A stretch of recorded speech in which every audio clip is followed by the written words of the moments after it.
Welcome to this episode of The Buildup, presented by the Florida Home Builders Association, serving up fresh perspectives on politics, building, and beyond. Welcome to another episode of The Buildup. I'm your host, Ryan Benson, co-owner of A. Allen Builder in Naples and Sanibel, and my co-host here, co-owner of Turning Leaf Custom Homes, is John Riddle. And with us, we have one of our favorite representatives, and I say that because he used to actually work with us back in the day, is Representative Gentry. So thank you so much for joining us today. Well, thank you very much for having me. And I'm sure it feels great to be home amongst friends. It's like coming home to a family reunion. Tell us, let's start going back to your time at Home Builders, or how you got involved before politics, or say on the working side of politics instead of the politicking side of politics, and how you got into that, and then we'll transition into your career as a representative. Well, Home Builders niche, if you will, back in 1984, when the then general counsel, a fellow by the name of Steve Metz, left the Home Builders, and before he left, he recruited me. I was with the Division of Land Sales and Condominiums, and so I became the general counsel at that point, and that entailed being a full-time lobbyist. So I was general counsel for, 4 or 5 years, and then I became the chief legislative counsel, and I wound up staying with the association for 24 years. During that time, we formed the PAC, FHBA PAC, got that up and running, and that turned out to be wildly successful as the years went on. It became one of the big 800-pound gorillas in Tallahassee in a fairly quick time. So it was important that when you're raising that kind of money, you get into the politics of it, Sure. or it comes to you, and that's what happened to me. And so I stayed there until 2007, 2008, okay. And I left there, opened my own lobbying shop for a while, and then some years back, the Senate asked me to apply for and become Florida's public counsel. Okay. Which is, you represent all of the citizens of Florida before the Public Service Commission. And I was in that role for some time. And then I left to run for the Florida House. And seat that you went for the Florida House, was it a seat that was opening from term limits? Was it a contended race? How did it go? Well, it was opening because of term limits, and actually I follow Stan McClain, who is now in the Senate. So I had big shoes to fill. I had a contested primary. There were 2 other people in the primary. All right. Because it's such a heavily Republican district, I had a Democrat run against me, but they didn't really amount to too much. So I came by way of the contested primary, and hopefully that'll be the last time I have to face such a contested primary. How was the contested primary? So what do you think the reason for victory was versus your opponents? Was it the ground game? Then I'm thinking, media markets, but you're in a niche where there's not necessarily a media market to serve. So what do you think contributed to you winning? Well, we had a good ground game, but we really had an excellent mail system. I was endorsed by Americans for Prosperity, but they don't give contributions. What they do are in-kind contributions, so they were sending out flyers on my behalf as well, but I really had an excellent team doing my mail work. This business has come so far since when I was back in the role of funding it with the Home Builders. TV was too expensive because it was in the Orlando markets. We did text notifications. We would send out hundreds of texts. It had really gotten kind of high key. I also had an app wherein I called registered Republicans that were known as super voters. They had turned out for the last 3 or 4 different elections, and I called over 5,000 people. So you still have to put in the work. It seems like it's just evolved. Yeah. Interesting. So this was your first session as a representative. Correct. So talk to us a little bit about that. Tell our listeners what was a surprise, maybe something you weren't expecting.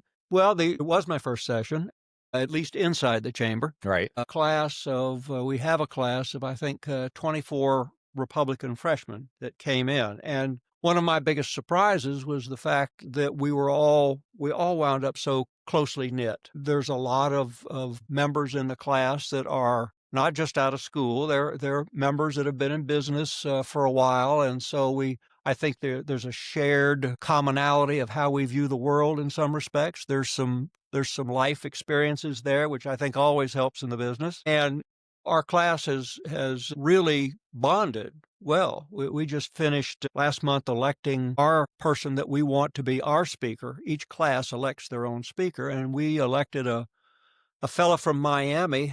His name is Mike Redondo, and it was a unanimous vote, something Wow. that you don't always see in the House or in the Senate. But he's a good leader for the class, and he'll be a great leader for Florida. So I'm very comfortable with him. But now we're starting to look around and see where our expertise is in the class and how we can apply it. You had dealt with some permitting issues, frustrations with building departments locally, which prompted our discussions trying to put forward some legislation. Tell us, I mean, from you get both experiences. Actually, you're unique. You get all three experiences. You handled the lobbying side of the industry, you have the consumer side of the industry, and you also get the representative side of it as well. So tell us what you think from a housing standpoint we could do this next session to push forward some necessary change to the processes we're dealing with local building departments. Well, I initially filed a bill on private providers. Yep. And I had actually, when I was with the home builders, we actually passed the initial bill on private providers. So it wasn't like I was late coming to the party. Times have changed some, and the problems have only evolved out there in our local building departments. And so I put together a bill, worked harder on that bill than any other bill that I had this session. And it just early on, the Senate companion was killed. So I continued to work in the hopes that I could amend it on to another bill that had germanity to it. And it was just not meant to be. The Senate was not going to take a bill that I felt was going to be, critical of local government building departments. And that really is a significant problem right now. There are abuses out there. You faced with the building departments, you faced not only the fact that they were making some money off of it, but there was a real pushback when it came to more defining the role of that inspector and saying, we have a definitive line that we're going to do that you can't necessarily interfere with. And that was pretty rough on them. Yeah. And that's a priority again this year. We've identified that. So hopefully we can bring it back with a little bit more, maybe adjust a little nuance to it. It is very important to our members.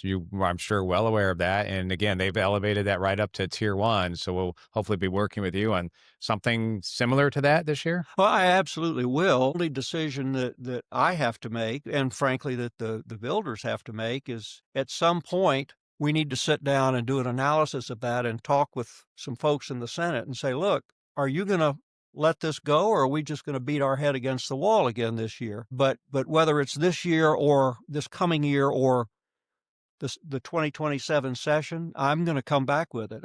I have seen the problems with it. I can't tell you how many builders and some building officials have come in and said this needs to change. And so again, whether it's this coming session that begins in January or the session after that, when perhaps some of the clouds will clear in the Senate, I'm gonna push it. Of the legislation you worked on this past session, which one are you most proud of that went through, that we got into law? I had one that I did for my sheriff in Volusia County. Okay. And he had a situation over there last Thanksgiving where they had a woman came in and wanted to Baker Act her husband. The judge entered the order. It went to the clerk's office, and the clerk inadvertently dropped it. And then came the Thanksgiving Day holiday. Well, over the course of the holiday, where the sheriff had never gotten that Baker Act order to go pick him up, he fired over 600 rounds into the condo in front of him, and then against the police squad coming to try and get him. And they ultimately had to kill that man. And so I passed a bill talking about limitations on getting those orders through as quickly as possible. Obviously, it doesn't pertain to the building industry, but I thought that would do a lot of good. Yeah. And then from a purely esoteric point of view, I passed a bill for the business section of the Florida Bar on how you perfect a lien on something like Bitcoin. Now, tell me how esoteric that is. Yeah. But Yeah. but that was kind of fun from the standpoint that it was 181 pages long and nobody ever asked the first question. It's funny. Oh, well Well done. written. That's what it was. Yeah. You know, you talked earlier about speaking about getting bills passed, and in a meeting I was in with you earlier today. We asked, "What can we do to help you?" And you were very succinct and decisive on your response. You want to share that with our listeners? I sure do.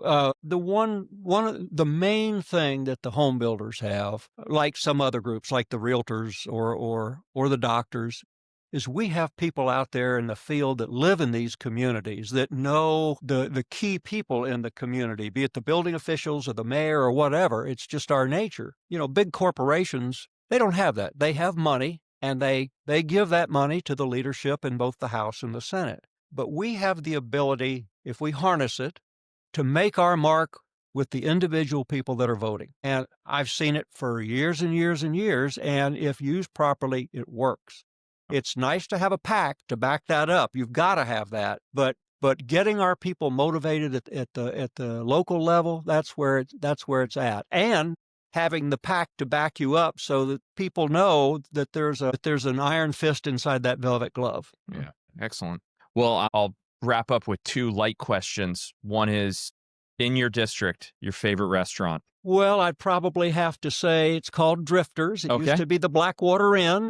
And they still make a great shrimp basket. Awesome. And then the follow-up is in Tallahassee, your favorite restaurant. Not the ones you have to go to, because I know there's a lot of those. If you pick and there's no audience, where are you going in Tallahassee? I'd probably go to El Luso. Okay. It's a good steak place, and I like steak. What's your favorite dish there? Because I love El Luso. I like their nice big ribeye. Okay. I went for A true carnivore. I went to their carbonara, and it was actually excellent. So yeah, great. Well, thank you so much again, Representative. We really appreciate you joining us today. Thank you for all you're doing for housing. Keep up the good work, and we want to do everything we can to continue with you. So thank you. I appreciate that. Thank you. That's another episode of The Buildup. And remember, subscribe online. We're on all the major podcast platforms. Join us next time for another amazing episode. And that's a wrap on this episode of The Buildup, brought to you by the Florida Home Builders Association. Keep the conversation going, and we'll catch you next time.